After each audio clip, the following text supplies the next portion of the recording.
안녕하세요. 저는 30대 중반 여자입니다. 저희 엄마 아빠는 저를 혼자 임신하셔서 결혼하셨고 20살 때 쟤를 낳으셨어요. 엄마는 지금으로는 너무 어린 나이였을 때 저를 낳고 키우셨고 3년 후에 남동생까지 낳으셨습니다. 우리 네 식구는 씁쓸하지만 남들처럼 화목한 날들을 보내지 못했어요. 어렸을 적부터 아빠는 술에 의존하여 집안을 항상 공포 분위기를 조성하셨고 저희 가족들은 항상 아빠에게 위협받고 살아야만 했습니다. 엄마는 아빠에 대해 감정이 안 좋아 남자 잘못 만난 본인 신세 타령을 하시며 아빠를 미워했지만 술 안 마셨을 때의 아빠는 절대로 나쁜 분은 아니셨어요. 비록 경제적으로는 능력이 좋으신 분은 아니었지만 정이 많으셔서 사람들을 좋아하시고 자식들을 많이 아껴주신 사랑 많으신 자상한 분이셨습니다. 우리 딸 너희들은 아빠의 보물이야. 아빠가 너희를 얼마나 사랑하고 있는지 잘 알지. 내 새끼들 봐서라도 아빠가 얼른 정신을 차려야 하는데 미안하다. 아빠가 짊어진 삶의 무게가 왜 이렇게 힘든지 모르겠다라고 말씀하시며 아빠의 내면 고뇌를 나누었습니다. 뭐가 그렇게 괴로우신지 어릴 적 제가 본 아빠의 모습은 많은 날들이 술에 젖어 있었고 저의 남매는 원래 아빠 모습을 잘 알았던지라 그런 아빠의 모습이 참 마음 아팠습니다. 그리고 어느 날 충격적인 광경을 목격하고서야 왜 아빠가 그리도 괴로워했는지 알 것 같았습니다. 바로 엄마와 삼촌의 충격적인 관계 때문이었어요. 아빠는 형제가 많으셨습니다. 아빠는 5남매 중 장남이 있었고 비록 큰 고모 한 분 계셨고 아빠들 밑으로 삼촌들과 고모들이 계셨습니다. 비록 가정에서는 화목하지 못할지언정 저는 양가 부모님들에게는 기대하고 고대했던 첫 손주로서 부모님들과 친척들에게 사랑을 듬뿍 받고 자랐습니다. 후에 태어난 제 동생도 장손으로서 큰 사랑받고 자랐고요. 하지만 그런 저희들을 예뻐하면서도 유독거리를 두시는 분도 계시더군요. 바로 아버지의 동생인 둘째 삼촌이라고 부르기 싫은 둘째 삼촌. 그 짐승만도 못한 사람이었습니다. 엄마는 삼촌이 왔다면 얼굴에 유독 화색이 돌았습니다. 얘들아 삼촌 왔다. 오늘 우리 집에서 편히 쉬시고 가야 하니까 너희는 오늘 거실에서 자고 삼촌은 방에서 주무시게 알겠지라며 엄마는 저희에게 일러두었습니다. 둘째 삼촌은 운수업을 했던 터라 가끔 저희 집에 들려서 하룻밤을 자고 가는 일들이 좀 있었는데 원래 저희는 단칸방에서 살다가 제가 첫 전학교 1학년 됐을 때 방 2칸짜리 빌라로 이사 갔거든요. 둘째 삼촌이 저희 집에 들을 때마다 그중 제 방을 삼촌에게 내어드리고 남동생과 거실에서 잤습니다.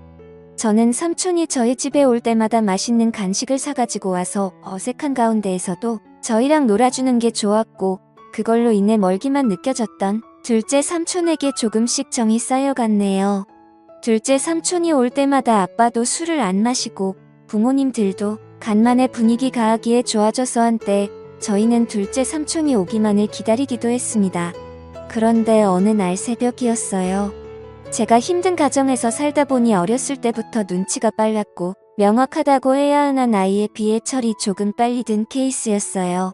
당시 동생은 자고 있었고 그날따라 이상한 느낌을 본능적으로 느꼈는지 새벽에 눈이 번쩍 뜨이더라고요. 그런데 마침 엄마가 화장실에서 물 내리는 소리와 동시에 나오는 것이었습니다. 아직도 안 잔다고 뭐라고 잔소리할까봐 저는 얼른 눈을 감아 잠든 척을 했는데 이상한 일이 일어났습니다. 엄마는 저를 가만히 보시다가 조심스럽게 몸을 움직이며 안방이 아닌 바로 삼촌이 자고 있는 제 방으로 들어가는 것이 아니겠어요. 어린 나이임에도 불구하고 저는 그게 심상치 않은 일임을 본능적으로 알았습니다. 저는 순간 등이 쎄해지며 무슨 촉이 왔는지 조심스럽게 몸을 일으켜 숨죽여 제가 앞으로 다가갔습니다. 저희 집 방문 이어술에서 잘 닫히지 않았는데 그 탓에 열려있는 작은 틈으로 전 훔쳐보게 되었습니다. 그리고 여태까지도 평생을 트라우마로 남은 잊지 못해 그 장면을 목격하게 되었습니다. 형수와 시동생으로서 금기시한 일들을 벌이고 있었습니다. 저는 너무 놀라 어떻게 해야 할지 그 자리에서 얼어붙고 말았습니다. 그때 거실에서 동생이 제가 곁에 억지로 허전했는지 음하며 자세를 뒤척였고 이 소리를 들었는지 그들은 모든 행동을 멈추고 엄마는 재빠르게 운매무새를 가다듬더군요. 저는 들킬까 싶어 제자리로 돌아와 다시 자는 척을 하며 누웠고 엄마는 어두움 속에서 추악함을 가린 채 아무 일도 없었다는 듯 안방으로 돌아왔습니다. 저는 그때부터 아무에게도 말 안 하고 혼자 생각이라는 것을 했는데 오래 고민 끝에 나온 결론은 단순하게 모든 진실을 밝히자라는 것이었습니다. 그렇게 해버리면 어린 마음의 모든 게 다 제자리를 찾고 정상으로 돌아올 것 같았거든요. 뒤틀린 이 이상한 현실에 하루도 머물고 싶지 않았던 저는 기회를 엿보다가 마침 아빠와 둘째 삼촌만 빼고 친가들이 모여 가족 식사를 하는 자리에서 제가 본 그날의 진실을 폭로하였습니다. 일목요연하고 또박또박 엄마랑 둘째 삼촌의 새벽에 제가 본 것들을 가감없이 얘기하자 엄마의 표정이 새하얗게 지으며 급한 대로 제 입을 막으려 했네요. 허나 이미 수상하니 느낀 큰 고모는 엄마를 젖혀두고 저를 방으로 내려와 차근차근 무슨 이야기인지 얘기해보라며 말씀하시는데 저는 말하다 말고 목이 메어와 울음을 크게 터뜨리며 말을 이어갔네요. 덕대기 집안은 발칵 뒤집혔고 둘째 삼촌은 소환돼서 친척들에게 어쩜 그런 짓을 벌일 수 있냐는 비난의 의사를 맞았습니다. 이 소식을 뒤늦게 들은 아빠는 충격을 금치 못하고 둘째 삼촌과 주먹이 욱하며 한바탕 난리를 벌였고 저의 가정은 얄궂게도 제 소망과는 다르게 파탄을 맞고 말았네요. 바로 엄마가 그 일을 계기로 제 유치원생 남동생을 데리고 둘째 삼촌과 행방을 감췄던 겁니다. 훗날 드라마나 영화에서 보는 남녀의 야반도주를 보며 우리 엄마도 동생 데리고 둘째 삼촌과 저런 도피를 했을까 생각했네요. 가뜩이나 술을 필요로 했던 아빠는 아이 술독에 파묻혀 살게 되었고 엄마와 삼촌을 반드시 찾아내어 복수하겠다며 증오심을 닦고 다녔습니다. 아빠는 늘 술을 취한 채 정신적인 고통을 이기지 못하고 자고 있던 저를 이불에 쌓아 주수석에 태우고 어디에도 있는지 모르는 그들을 찾으러 나섰고 그럴 때마다 저는 두려움에 떨어야만 했습니다. 지금 생각해보면 아빠는 저의 폭로가 원망스러운지도 모르겠어요. 눈 감고 귀 닫고 모른 척했으면 어쨌든 불행한 가정이나 어이을 수 있었을 텐데 그걸 폭로함으로써 파국에 치닫게 돼버렸으니 다 제 잘못이라는 생각이 들었습니다. 이럴 줄 알아서는 얘기하지 말 걸 그냥 아빠를 속이고 모두를 속일 걸 진실을 알리는 것만이 꼭 올바른 게 아니라고 생각을 했네요. 다행히 두어 달이 지난 후 엄마는 집에 동생을 데리고 들어왔고 간만에 엄마를 본 저는 그간 마음 고생한 게 싹 치유되면 깊은 안도감을 느꼈습니다. 오랜만에 동생을 봐서도 너무 행복했고 돌아온 엄마로 인해 아빠의 상태도 좀 나아진 것 같아 행복했습니다. 다만 제게 엄마가 사라졌던 후는 남았습니다. 잠시라도 눈에 엄마가 보이질 않으면 불안해서 미칠 지경이었어요. 학교 갔다 서둘러 집에 왔는데 엄마가 없으면 빌라나 동네 인근을 다 뒤지고 다녔고 미용실에서 파마를 하고 있거나 동네 사람들과 같이는 엄마를 보고서야 안도의 숨을 내쉬고 했습니다. 그렇지만 혹시나가 역시나 얼마나니던 다시 나갔어요. 이번엔 동생을 내버려 두고 혼자 나갔더군요.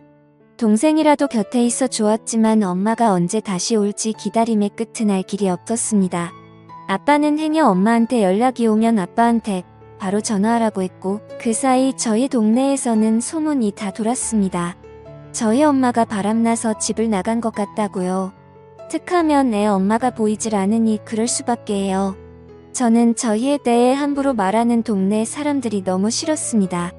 다 알고 짐작하면서도 모른 척 확인 사살하려고 저와 마주치면 꼭 묻더군요. 너희 엄마 이번에 너희 두고 또 낳은 거 맞지 않니? 세상에 어떻게 자식들 두고 모질게 나갈 수가 있어. 내가 다 마음이 쓰이네. 불쌍한 것들 우리 엄마 그냥 멀리 돈 벌러 갔어요.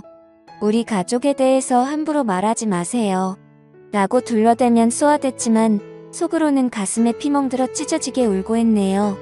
아빠는 결국 가출한 엄마를 포기하고 저희를 위해 시골로 이사를 했습니다. 다 잊고 새 삶을 꾸려보고자 아빠들 1톤 트럭을 타고 소금도 파시고 귤도 파시며 저를 악착같이 키우셨지만 세상은 그리 만만치 않았습니다. 바로 아빠는 큰 병에 걸려버리셨고 끝내는 간경화로 제 나이 18살 때 세상을 등지고 말았네요. 그때 아빠 살아 생전 모질게만 해던 제 행동이 떠올라 얼마나 피 눈물을 흘렸던지요. 죄송하고 또 죄송하게만 했습니다. 아빠가 돌아가셨어도 엄마랑 삼촌은 잔인하게도 코빼기도 비치지 않더군요. 아빠를 배신하고 어디서 둘이 그렇게 잘 먹고 잘 사는지 나중에 반드시 찾아가 이 아픔 그대로 돌려주리라 다짐했는데요. 저희는 살기 위해 할아버지에게 맡겨졌다가 성인이 된 후 따로 근처에서 독립을 했습니다. 그리고 시간이 흘러 동생이 군대 갈 때쯤 저 역시 직장을 구해 대도시로 나왔고 또 다시 현실에서 적응하고 있을 무렵 난데없이 엄마 동생인 오랫동안 왕래 없던 외삼촌이라는 작자한테 연락이 닿았네요. 외삼촌이야 그건 잘 지냈지 네 아빠 그렇게 되고 동생 검사하느라 네가 누구보다 힘들었을 텐데 내 맘이 다 안쓰럽구나. 고시원 좁고 답답할 텐데 내가 보증금을 좀 대줄 테니 어디 원룸이라도 들어가 살지 않겠니? 순간 의문이 들었죠. 갑자기 외삼촌이 왜 나한테 뭔가 이상해서 좀 알아봤었는데 예상치 못하게도 그간 연락이 끊겼던 제 친엄마가 외삼촌 뒤에 있었던 게 아니겠어요. 저와 동생을 버리고 그 놈이랑 살림 처리겠다고 도망가서 정 떼며 살았을 땐 언제고 이제 와서 왜 이렇게 우의적으로 나오는지 고맙기는커녕 귀가 찼습니다. 아빠와 저희를 배신하고 그 짐승 같은 둘째 삼촌놈이랑 도피해서 얼마나 때깔 좋게 잘 먹고 잘 살았는지 확인해봤더니 이게 앵걸 어느새 남자를 갈아버렸네요. 제가 이 사실을 입 밖에 내니 엄마는 주위를 살피며 은밀하게 말하게 자신 낳고 살다 보니 안 맞는 부분도 많고 사람들 눈도 있고 윤리적으로도 이건 아닌 것 같다 뒤늦게 맘먹고 정리했다. 지난 세월 죄책감 떨치고 새 인생 살고 싶어 너하고도 연락한 거고 라고 합니다. 순간 뭐지 싶었네요. 그렇게 쉽게 헤어질 수 있었을 것을 여지껏 저희 가족 생채기 다 내놓고 일이 저질러질 대로 다 저질러 놓은 후에야 헤어졌다니에요.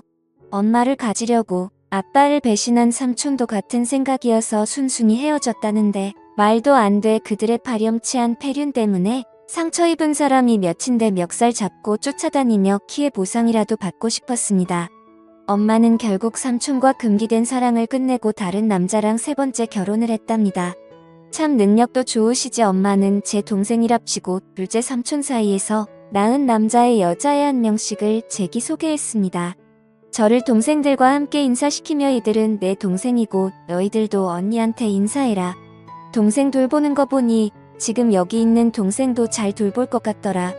다 네 핏줄들이니 마지로서 잘 챙겨라. 뭐니 뭐니 해도 남보다는 형제가 최고야. 남보다도 못한 형제들도 많죠. 저나 이 애들이나 다 배신이 피가 흐르는 엄마 자식들인데 나중에 서로 뜯어먹겠다고 뒤통수 치고 그러면 어쩌죠. 라고 대꾸하자 엄마의 표정이 점차 살벌해지기 시작했네요. 전혀 패인 상황의 내막을 모르는 새아빠는 분위기를 환기시키고자 그저 하시더라고요. 새아빠는 평범하고 사람 좋으신 분이셨습니다. 엄마는 정말 미웠지만 가족들이 그리웠던 저는 엄마를 용서하고 잘 지내보려고 노력했습니다. 허나 엄마와 삼촌의 트라우마는 쉽게 잊혀지지 않더라고요. 엄마 역시 지난 세월을 후회하며 저와 함께 잘 살려야 하는 것 같았지만 제가 본인의 치명적인 비밀을 알고 있으니 저를 편히 대하지 못했습니다.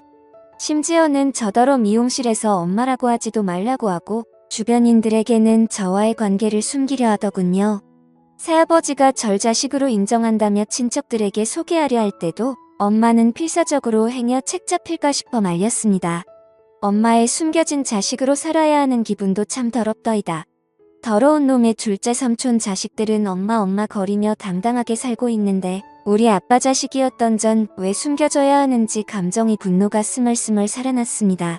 더욱이 참을 수 없었던 건 엄마는 수련전만 하면 꼭 아빠 욕했는데 나니 아빠가 아직도 지긋지긋해. 나 O형인데 왜 니들은 니들 아빠처럼 A형이냐고. 너나 니 동생이나 아빠 너무 쏙 빼닮아서 싫어. 처음부터 내 손으로 쭉 키운 니 새동생들한테 정이 더 가더라고. 왜 같은 손가락이라도 더 아프고 덜 아프고 하잖아. 니가 차별받는 것도 다 니 아빠 탓이고 내가 삼촌과 불륜 저지른 것도 니 아빠 책임이야. 알아, 니 아빠 결혼 자체가 나한테는 인평생 지옥이었다고. 삼촌과 불륜을 저지른 건 모두 다 아빠 잘못이라고 떠넘기며 책임을 지었습니다. 참을 수가 없었습니다. 저는 결국 엄마를 용서하지 못하고 자리에서 일어나 엄마에게 마지막 인사를 했네요. 이제 도저히 못 들어주겠다. 엄마한테는 최악의 남편이었을지 모르겠지만 나한테는 우리한테는 최고 좋은 아빠였어. 이제 더 이상 엄마 못 볼 것 같아. 우리도 그만하자. 엄마와의 지긋지긋한 인연이야말로 끝내기로 맘먹고 절연을 선언 후 다신 엄마를 보지도 찾지도 않았습니다. 엄마도 마찬가지였고요. 엄마와 저는 지독한 악연이었습니다. 전 여전히 세상에 혼자 지내고 있네요. 남자가 두렵고 제 몸에 엄마의 더러운 피가 흐르는 것 같아 저는 결혼을 못할 것 같아요. 엄마 때문에 제 자신도 상대방도 믿지 못해요. 아무튼 영원히 그럴 겁니다.